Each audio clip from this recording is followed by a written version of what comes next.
Friends, this is Dr.S.Goswami and I welcome you on our YouTube classes Goswami classes.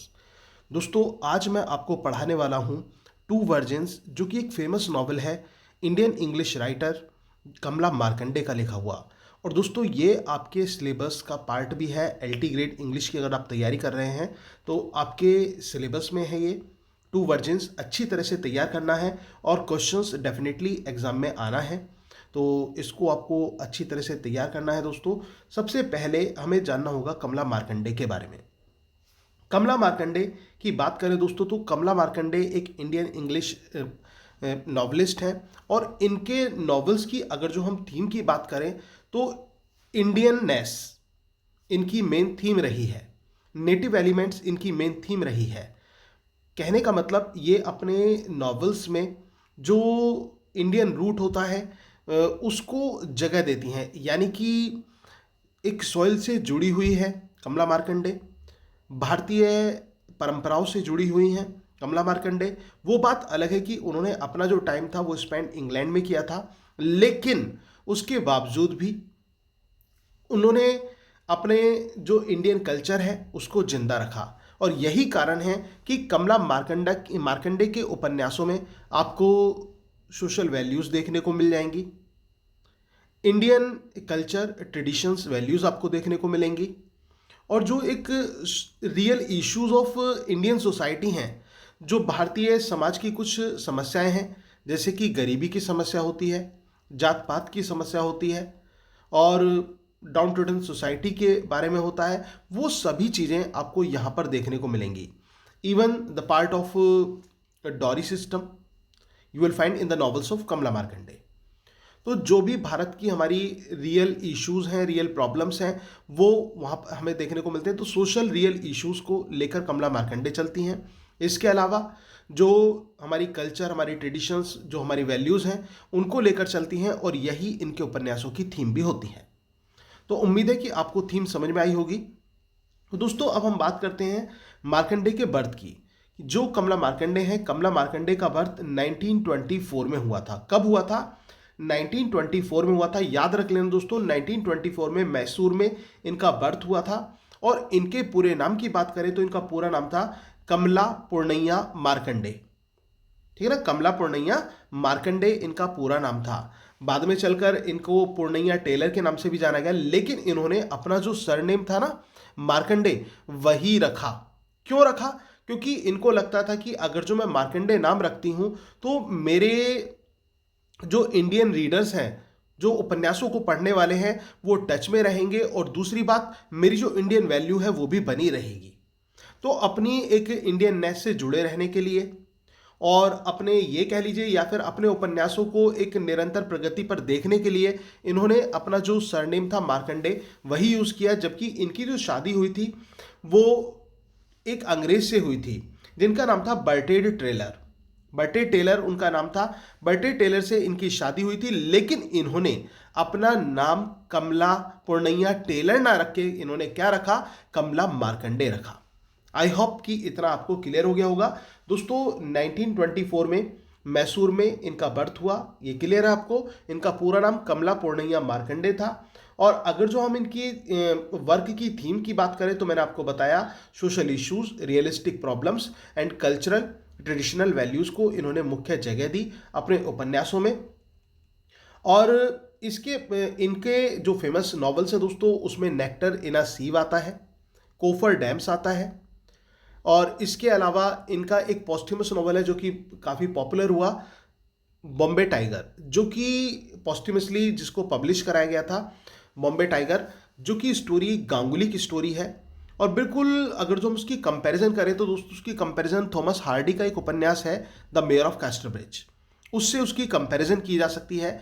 जिस प्रकार से mayor of Casterbridge में Michael हेंचार्ड, जो कि घास खोदने वाला एक व्यक्ति होता है, माइकल हेंचार्ड, वो मेयर बन जाता है कैस्टरब्रिज का, उसी तरह से यहाँ पर गांगुली, जो कि एक छोटे तबके का एक व्यक्ति होता है, गांव से एक कॉइन लेकर आता है और उसी से अपनी किस्मत बदलता है और एक बहुत बड़ा जो है बिजनेसमैन बन जाता है, लेकिन उसकी किस्मत उसको वापस उसी रास्ते पर ले आती है जहां से उसने स्टार्टिंग की थी। जैसे कि माइकल हेंचार्ड ने मेयर ऑफ कैस्टरविच में हे ट्रेजर से स्टार्टिंग की थी, उसी तरह से गांगुली भी उसी पड़ाव पर आ जाता है।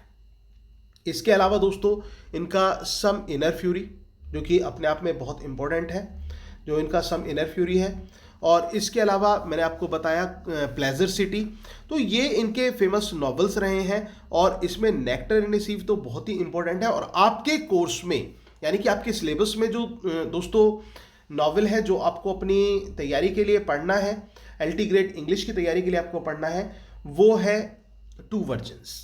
तो अब मैं आपको पढ़ाने वाला हूं टू वर्जन्स। दोस्तों सबसे पहले टू वर्जन्स को समझने के लिए आपको ये समझना चाहिए कि जो नॉवेल है टू वर्जन्स, हमारा जो ये नॉवेल है, ये इसका बैकग्राउंड क्या है, इस टू वर्जन्स का जो बैकग्राउंड है वो क्या है, किस और इसके किस थीम को लेकर ये बना हुआ है। दोस्तों मार्कंडे के उपन्यासों में एक थीम और आपको देखने को मिलेगी, बाकी तो मैंने आपको बता ही दी। इसके अलावा मॉडर्निज्म और east west encounter, east west encounter भी आपको इसमें देखने को मिलेगा। अब ये समझना जरूरी है कि ईस्ट वेस्ट एनकाउंटर होता क्या है, किसको ईस्ट वेस्ट एनकाउंटर कहा जाता है। ईस्ट वेस्ट एनकाउंटर का मतलब होता है जहां पर हमारी जो भारतीय सभ्यता और जो वेस्टर्न सिविलाइजेशन है उन दोनों के बीच में क्लैश हो, एक टकराव हो, उसको बोलते हैं ईस्ट वेस्ट एनकाउंटर। तो clash between east and west, तो वो इसकी मेन थीम है। इसके अलावा इम्पैक्ट ऑफ मॉडर्निटी, वही वेस्टर्न सिस्टम आ गया है मॉडर्निटी मतलब, तो इम्पैक्ट ऑफ मॉडर्निटी वो भी हमें इसमें देखने को मिलेगा। दोस्तों ये जो उपन्यास है टू वर्जन्स, ये 1974 में पब्लिश हुआ था। याद रहेगा आपको, 1974 में ये पब्लिश हुआ था। And it is the story of a village in Karnataka. ये कहाँ की स्टोरी है, ये कर्नाटका की स्टोरी है। कर्नाटका का एक छोटा सा गांव है जिसका नेम मेंशन नहीं किया गया है। ये भी याद रख लेना, जिस विलेज का यहाँ पर डिस्क्रिप्शन है उसका नाम यहाँ पर नहीं दिया गया है।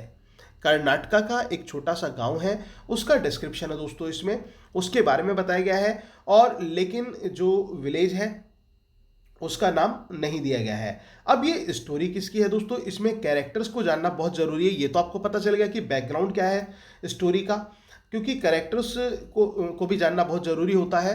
बिना कैरेक्टर्स के आप आगे कैसे बढ़ेंगे। तो ये स्टोरी है मेनली टू सिस्टर्स की। याद रखना किसकी स्टोरी है, दो बहनों की ये स्टोरी है। और यही कारण है जो टाइटल है टू वर्जिन्स, ये उन्हीं को दिया गया है।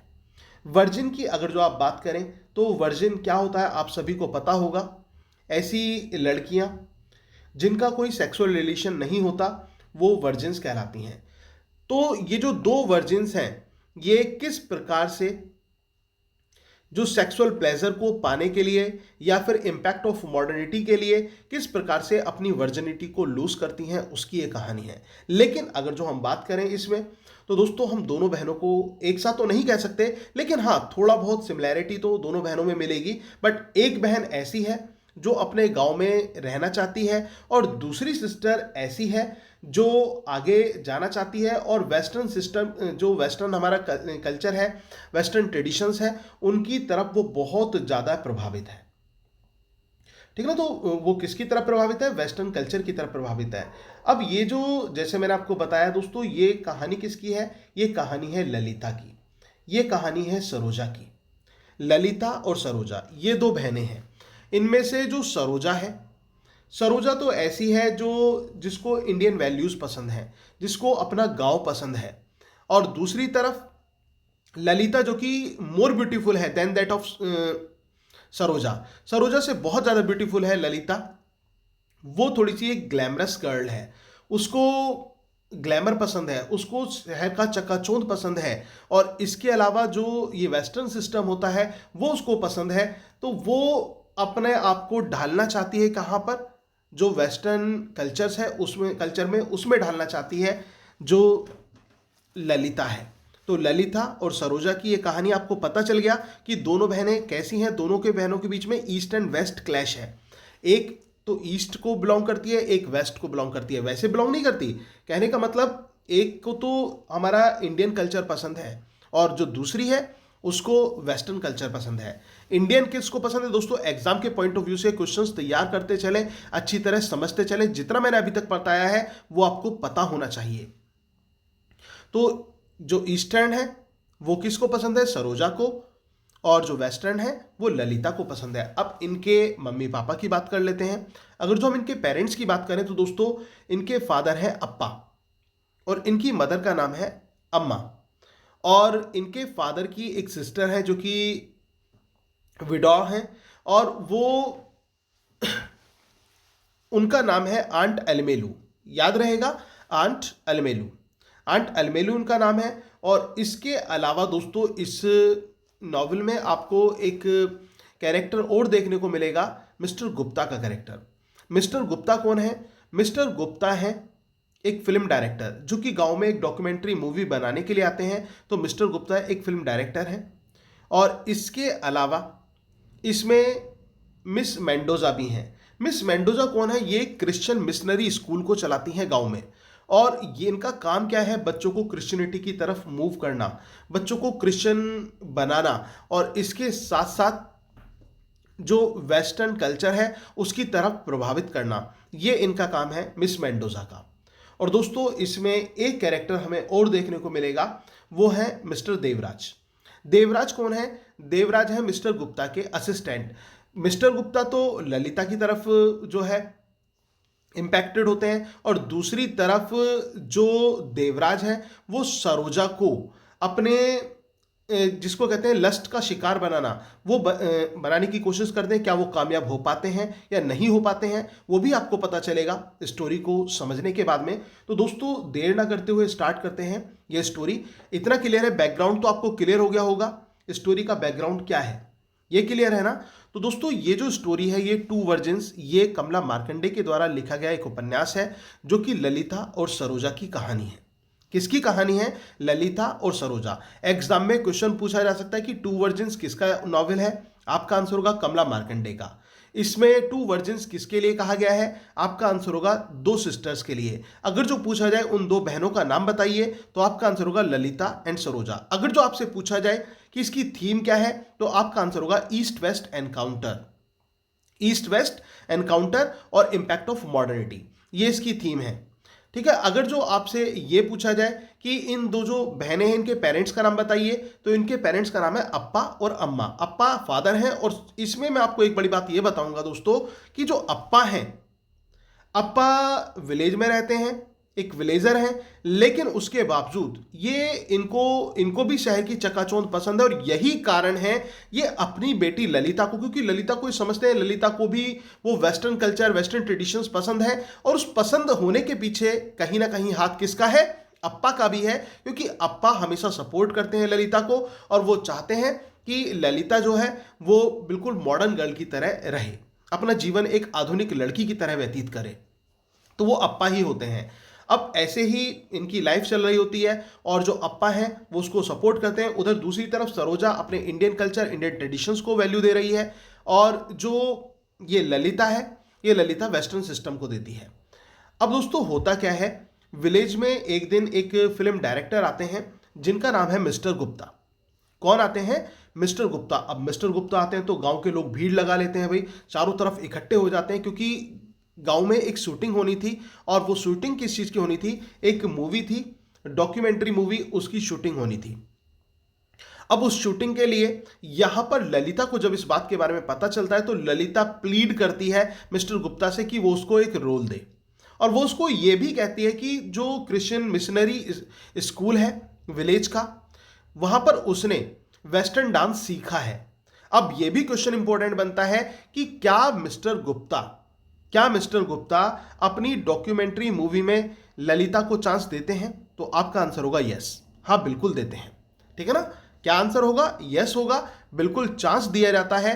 अब दूसरी बात ये, दूसरा क्वेश्चन ये बनता है कि जो ललिता को चांस दिया जाता है, क्या वो जो चांस ललिता को दिया गया वो एक वेस्टर्न डांस का दिया गया या फिर इंडियन डांस का दिया गया? तो दोस्तों typical village Indian village dance, याद रख लेना, जो एक टिपिकल इंडियन विलेज डांस होता है उसका चांस दिया गया। अब ये बात तो ललिता को हजम नहीं होगी, क्योंकि ललिता तो वेस्टर्न डांस चाहती थी और उसको तो वेस्टर्न सीखना था। लेकिन फिर ललिता ने एक्सेप्ट कैसे कर लिया? ललिता ने एक्सेप्ट इस वजह से किया क्योंकि उसको लगता था कि इसके बाद में जो मिस्टर गुप्ता है वो उसको कहीं ना कहीं चांस दे देंगे। अब क्या होता है, वो डॉक्यूमेंट्री मूवी की शूटिंग करके वहाँ से निकल जाते हैं और शहर की तरफ चले जाते हैं। अब ललिता यहाँ पर अकेली रह जाती है। अब ललिता सोचती है कि वो क्या करे, तो ललिता एक दिन मौका देख के निकल जाती है मिस्टर गुप्ता के पास और मिस्टर गुप्ता से उनके साथ रहने के लिए कहती है। अब मिस्टर गुप्ता उसको इम्पोर्टेंस नहीं देते, उनके लिए वो एक विलेज गर्ल से बढ़कर कुछ नहीं थी। उनके लिए ना वो कोई एक्ट्रेस थी, ना वो कोई डांसर थी, कुछ नहीं थी उनके लिए। लेकिन वो उसकी ब्यूटी को देखकर आकर्षित हो जाते हैं मिस्टर गुप्ता, और उनकी जो सेक्सुअल फीलिंग्स हैं वो जागृत हो जाती हैं। और यही कारण है कि वो ललिता को अपने साथ एज अ मिस्ट्रेस रखते हैं और दूसरी चीज उसके साथ सेक्सुअल एक्सप्लॉइटेशन भी करते हैं। और एक्सप्लॉइटेशन कहें या फिर इसको ये कहें कि ये पैशन है दोनों का। ललिता भी सेक्सुअल पैशन की वजह से उनकी तरफ मूव करना चाहती है और sexual passion as well as जो मॉडर्निटी, वो दोनों चीज और उन चीजों का वो आनंद लेना चाहती है जो ललिता है। और तो वो काफी समय उसके साथ व्यतीत करती है। लेकिन जब मिस्टर गुप्ता जो है वो पूरी तरह से उनका पेट भर चुका होता है तो वो ललिता को अपने पास से भेज देते हैं और ऐसे भी विदा नहीं करते। बिल्कुल एक सिंपल सी एक विलेज साड़ी जो होती है ना, उसमें मतलब एक विलेज लुक में और एक गंदी सी साड़ी बताई गई है यहां पर, वो पहनाकर वो भेजते हैं। तो वो ललिता जो है वो ऐसे हालात में घर पर जाती है। उसकी जो सिस्टर है उसको वहाँ पर समझाने की कोशिश करती है, बहुत ज़्यादा समझाती है, और फादर भी उसको सेटिस्फाइड करने की कोशिश करते हैं। लेकिन ललिता जो है वैसे तो दुखी थी, लेकिन उसके जो अंदर के सपने हैं वो अभी मरे नहीं थे, वो अभी भी बाकी थे। और दूसरी चीज, परिवार को धक्का तब लगता है जब परिवार को यह पता चलता है कि she is pregnant to mister Gupta's child. कहने का मतलब वो प्रेग्नेंट है और मिस्टर गुप्ता का बच्चा उसके पेट में है। अब उसके जो फादर हैं, अप्पा जो हैं, वो बड़े चिंतित हो जाते हैं और आंट अलमेलू और अम्मा कहती हैं हमें तो पहले ही शक था और इसी वजह से हम नहीं चाहते थे कि क्रिश्चियन मिशनरी स्कूल्स में इनको भेजा जाए। लेकिन अप्पा जो है उनको शांत करते हैं और वो मिस्टर गुप्ता के पास जाने का डिसीजन लेते हैं। और अब वो मिस्टर गुप्ता के पास जाते हैं और जब वो मिस्टर गुप्ता के पास जाते हैं, मिस्टर गुप्ता से सारी बातें कहते हैं और मिस्टर गुप्ता को समझाने की कोशिश करते हैं। लेकिन मिस्टर गुप्ता जो है वो उसकी कोई भी रेस्पॉन्सिबिलिटी लेने के लिए तैयार नहीं होते। तो अप्पा जो है बहुत ज़्यादा टूट जाते हैं और बिल्कुल वो टूटे हुए घर पर आ जाते हैं। अब जब वो घर पर आते हैं, ललिता को इस बारे में पता चलता है तो ललिता बड़ी परेशान होती है। अब जब ललिता परेशान होती है तो इसी बीच में वो एक डिसीजन लेती है। लेकिन दोस्तों, इस डिसीजन से पहले मैं आपको एक छोटा सा एपिसोड और बताना चाहूंगा।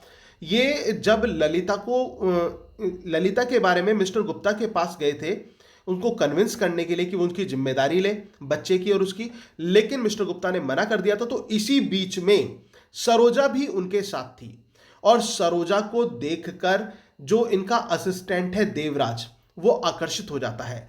सरोजा अपनी बहन को देखकर कि उसने सेक्सुअल प्लेजर्स में रही है वो उसने, और वो उस इतनी सुंदर है, शायद उसकी सुंदरता के पीछे कारण उसका सेक्सुअल रिलेशंस रहे हैं, तो वो भी कहीं ना कहीं उसकी सेक्सुअल फीलिंग्स अवेक होने लगती हैं और वो देवराज को, जो देवराज हैं, देवराज को थोड़ा सा लीनियंसी दे देती है। अब इस लीनियंसी में नॉवलिस्ट ने ये नहीं बताया कि क्या उनका दोनों का सेक्सुअल रिलेशन होता है या नहीं होता है, लेकिन बातों से और जो डायलॉग्स नरेशन, जो सेंटेंस से जो स्टोरी नरेशन किया गया है उसके अकॉर्डिंग हमें पता चलता है कि सरोजा भी कहीं ना कहीं देवराज से इन्वॉल्व हो गई थी। लेकिन बाद में उसने अपने आप को उससे अलग कर लिया कि कहीं उसका भी हाल वैसा ही ना हो जाए जैसा उसकी सिस्टर ललिता का हुआ है। लेकिन जो सेक्सुअल डिजायर्स हैं वो बुझी तो नहीं है, वो तो अभी भी जग रही हैं। तो फिर ये सरोजा अपनी सेक्सुअल डिजायर को कैसे शांत करेगी? अब बात ये भी आती है। अब दोस्तों, वो तो वापस आ जाते हैं वहां से। अब ललिता को जब ये बात पता चलती तो ललिता क्या करती है, ललिता वहां पर एक लेटर रख के घर पे वहां से निकल जाती है। और उस लेटर में वो क्या लिखती है? उस लेटर में ये लिखती है कि मेरी कोई तलाश ना करे, मैं अपनी देखभाल करने के लिए इनफ हूं। मतलब मैं खुद की देखभाल खुद कर सकती हूं, तो मेरी कोई भी तलाश वहां पर ना करे। वो ये लेटर छोड़कर जाती है। और इसी बीच में अब रह जाती है गांव में सरोजा। सरोजा को अपना गांव ही पसंद था। अब दोस्तों ये नॉवल का एंड ही आ रहा है जब हम देखते हैं कि सरोजा जो है वहां पर एक स्वीट मीट शॉप है, वहां पर जाती है। और वहां पर एक व्यक्ति है जिसका नाम है चिंगलपुट। याद रखना दोस्तों, चिंगलपुट याद रहेगा आपको। चिंगलपुट एक व्यक्ति है और ये स्वीट मीट सेलर ही है। और वहां पर इसकी सरोजा की इच्छा होती है स्वीट मीट खाने की, लेकिन उससे ज़्यादा इच्छा इसकी होती है सेक्सुअल डिज़ायर की। और जब वो चिंगलपुट को देखती है तो उसको इस तरह से देखती है ताकि वो सेक्सुअली उसको आकर्षित कर सके। और चिंगलपुट उसके सेक्सुअल अट्रैक्शन में आ जाता है। और इसी बीच में चिंगलपुट और जो सरोजा हैं वो आपस में मिल जाते हैं और इनके बीच में भी एक रिलेशन बन जाता है। तो कुल मिलाकर जो दोनों बहनें थीं उन्होंने अपनी वर्जिनिटी को खो दिया। और किस में? जो एक लस्ट होती है या फिर सेक्सुअल डिजायर्स होती हैं, उस वजह से वो खो दिया। तो कहीं ना कहीं दोस्तों इस कहानी में हमें वही चीज़ देखने को मिलती है, जो feeling for sexual desires, east and west encounter, और इसके अलावा जो सोशल प्रॉब्लम्स हैं वो भी दिखाई गई हैं कि किस प्रकार से जो दरिद्रता है वो या जो पॉवर्टी है उसकी वजह से कुछ पेटी क्रिमिनल एक्टिविटीज लोग इन्वॉल्व हो जाते हैं। और उनमें से एक ललिता भी थी जिसने खुद को गिरवी रख दिया। केवल किसके लिए? वेस्टर्न कल्चर के आगे या फिर जो मॉडर्न प्लेजर्स को पाने के लिए। तो दोस्तों ये थी स्टोरी टू वर्जिन्स। उम्मीद है कि आपको अच्छी लगी है। दोस्तों अगर आपको ये स्टोरी अच्छी लगी हो और आप हमारी LT ग्रेड इंग्लिश की जो क्लासेस हैं उनका भी हिस्सा बनना चाहते हो, जो कि रेगुलर मोड पर हमारी क्लासेस चलती हैं, और उनको आप उस बैच को आप ज्वाइन करना चाहते हैं, क्योंकि न्यू बैच स्टार्ट हुआ है दोस्तों LT ग्रेड इंग्लिश का, इसको आप ज्वाइन कर सकते हैं। और ज्वाइन करने के लिए आप मेरे नंबर 9756055255 पर आप कांटेक्ट करें, या फिर 9259605432 इस नंबर पर आप कांटेक्ट करें। आपको पूरी डिटेल दी जाएगी कि कैसे आप बैच को ज्वाइन कर सकते हैं, और पूरी अच्छी तरह से आपको तैयारी कराई जाएगी। क्योंकि मेरा पर्पस ये होता है कि जब मैं कोई चीज़ पढ़ाऊं तो पढ़ाते के साथ ही आपको सारे पॉइंट्स क्लियर करा दूं और आपको कहीं कुछ याद करने की ज़रूरत ना हो। और इस बात को मैं लिख कर दे रहा हूं दोस्तों कि अगर आपने इस तरह से तैयारी कर ली जैसे मैं कराता हूं और मन से कर ली, और मेरी जो रिवीजन क्लासेस होती हैं यानी कि जो टेस्ट क्लासेस होती हैं उनमें आपने एक पॉजिटिव रेस्पॉन्स दिया, उसकी आपने तैयारी की टेस्ट की, तो आप एग्ज़ाम को ज़रूर निकाल पाएंगे। तो दोस्तों अगर जो आप हमारे बैच का हिस्सा बनना चाहते हैं तो आप मुझे कांटेक्ट कीजिए। और वीडियो अच्छी लगी तो प्लीज़ लाइक, शेयर और कमेंट करना भी ना भूलें। अगर आपने चैनल को अभी तक सब्सक्राइब नहीं किया है तो प्लीज़ चैनल को भी सब्सक्राइब जरूर कर लें, और जो बेल आइकन है उसको भी प्रेस जरूर कर दें ताकि आपको रेगुलर अपडेट्स मिलते रहें। Thank you very much, yours doctor Sachin Goswami.